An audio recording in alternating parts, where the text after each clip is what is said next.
Have you been rejected by a robot? Whoa, you may say, robots, how can they reject me?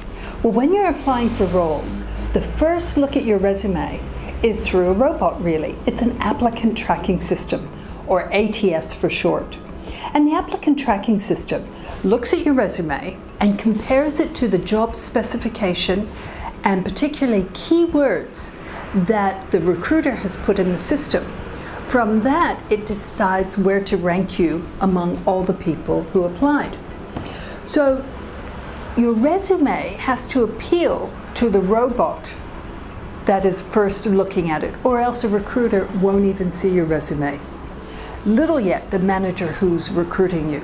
So what you need to do is to have your resume appealing to the whole of the recruitment funnel to give you the best opportunity to get the job.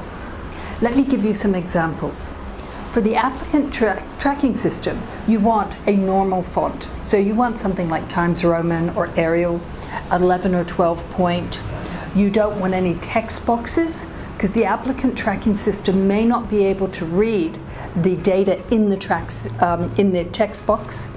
You want to have it clear and set out, and you want to have some of the keywords that were in the advert in your application so it sees that you are qualified for that job. That's one.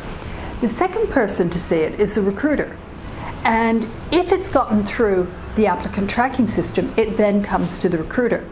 And the recruiter really wants to be able to showcase some people to the manager who have the skills that he or she is looking for. So they're more concerned about, are you going to be on the short list or not? Then finally, if you've made it through the applicant tracking system and the recruiter, then you get to the manager. Now the manager is only going to have two concerns. He wants to know, can you do this job? And are you going to fit in here? A lot of times you just really worry about can you do the job, but most of them really worry more about can you fit in here. They assume if you've made it through the short list that you can probably do the job or they can train you to do it. And so they're going to be more concerned about can you fit in with everybody else, because they spend more time fussing about people who don't fit in than who do fit in. So you need to make sure your resume appeals to all three aspects of the recruitment funnel.